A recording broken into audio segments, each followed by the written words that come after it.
It looks like the greatest idea in human history. Some scientists call it our worst mistake.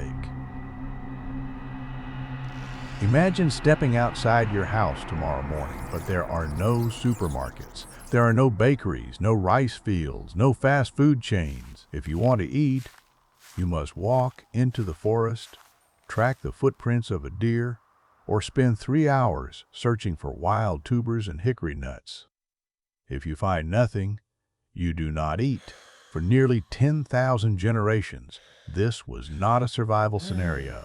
It was simply every single day of human life. Then, about 10,000 years ago, we decided we had a better idea. We stopped chasing the food and made the food stay still. We cleared the forests, diverted the rivers, and planted seeds. We invented agriculture. We were told this was the moment we climbed out of the mud of savagery and took our first steps towards civilization, art, and the stars. But what if we had never made that choice? What if your ancestors had looked at the first wheat fields, shaken their heads, and walked back into the forest? What if humanity had never invented farming? To understand this road not taken, we must first dismantle the great myth of progress. Most of us are taught a simple, comforting story. Hunter-gatherers lived lives that were, in the words of philosopher Thomas Hobbes, nasty, brutish, and short. They were constantly starving, freezing, and running from predators, with no time for anything but survival. Farming, in this story, was a rescue mission. It gave us a surplus of food, which gave us free time, which allowed us to build cities, write books, and invent science. But in 1987, a scientist named Jared Diamond published an essay that shattered this narrative. He called agriculture the worst mistake in the history of the human race. And the fossil record back him up when archaeologists compare the skeletons of hunter-gatherers who lived just before the agricultural revolution with the skeletons of early farmers who lived just after. A shocking pattern emerges. The farmers were significantly shorter. In Greece and Turkey, the average height of a hunter-gatherer at the end of the Ice Age was 5'9" for men.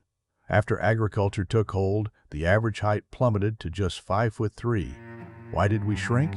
Because we were malnourished. A hunter-gatherer ate an incredibly diverse diet. On any given week, they might consume 70 different species of wild plants, fruits, seeds, and game meat. If one plant failed due to weather, they simply ate something else. They had a built-in ecological safety net. But a farmer staked their entire survival on a single crop, wheat, rice, or maize. If the rains did not come, or if a blight swept through the valley, the crop died, and the farmer starved. Even in good years, eating nothing but wheat mush led to severe vitamin deficiencies, anemia, and rotten teeth. The farmer traded nutritional variety for cheap, empty calories. But the physical cost of farming went beyond nutrition. It rewrote our relationship with labor. Anthropologists studying the few remaining hunter-gatherer groups in the 20th century, like the Juhuansi of the Kalahari, made a startling discovery. They only worked about 15 to 20 hours a week to gather all the food they needed. The rest of their time was spent resting, gossiping, playing music, and telling stories. They had more leisure time than a modern office worker. Farming, however, demanded dawn to dusk, back-breaking labor. You had to clear rocks, plow soil, weed crops, guard fields, and harvest by hand. The skeleton of an early female farmer shows severe arthritic wear in her knees, toes, and lower back from hours of kneeling to grind grain. Agriculture did not free us from labor. It enslaved us to the soil. So, if farming was harder, less healthy, and more work, why did we do it? Because of a biological trap: population density.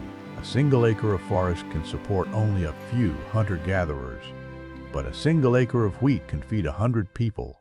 As soon as your ancestors began planting seeds, they could support more babies. The population exploded. But once a band grew from 20 people to 200, they could not go back to hunting and gathering. The forest could no longer feed them. They were trapped in a loop. They had to grow more food to feed more people, which created more people, which required more fields. If we had never entered that trap, the world today would look completely unrecognizable. First, there would be very few of us. Without farming, the global human population would have capped at around 10 million people compared to the 8 billion today. The entire human race would be a network of small, scattered bands, moving with the seasons. The planet would be wild. The vast forests of Europe, Asia, and the Americas would still stand. The rivers would run clean, and the great herds of wild beasts would still migrate across empty continents. Climate change, mass extinctions, and pollution would not exist. But the social changes would be even deeper. Without farming, we would have no concept of land ownership. You cannot own a piece of earth if you are moving across it every 3 weeks. And without land ownership, we would have no kingdoms, no borders, and no standing armies. Hunter-gatherers rarely fought organized wars. They had nothing to fight over. If a conflict arose between two bands, one band simply packed up and walked away. There would be no social classes. In a hunting band, food is shared immediately because there is no way to store it. You cannot hoard fresh meat. Empathy and sharing were not moral choices. They were economic necessities. Wealth accumulation, poverty, and hierarchy only became possible when we built granaries to store grain and put men with spears at the door to guard them. And finally, we would be free from the plague of infectious diseases. Measles, smallpox, influenza, and the plague did not exist in the Paleolithic. These are zoonotic diseases, mutated viruses that jumped from cows, pigs, and ducks to humans. They only emerged when we began living in cramped, unsanitary mud villages in close contact with domesticated animals. Without farming, we would live in a world without epidemics. Of course, a non-agricultural world would have no computers. It would have no steel factories, no modern medicine, and no internet. If you got a simple infection, you might die. If you fell off a cliff, there would be no surgeon to patch you up. But you would have clean air, straight teeth, strong bones, and 20 hours of work a week. You would spend your days surrounded by people who knew your name, under a sky that was not choked with carbon. We cannot undo the agricultural revolution. The 8 billion of us cannot fit back into the forest. But we must understand that the way we live today, the stress of the clock, the competition for status, the isolation of the crowd, is not the default human state. It is a very recent, very experimental detour. The next time you eat a piece of bread or look out at a city skyline, remember the forest. Remember the road not taken. You wake up when your body is ready. The morning wind is fresh, and the tracks of the deer are clear in the dew.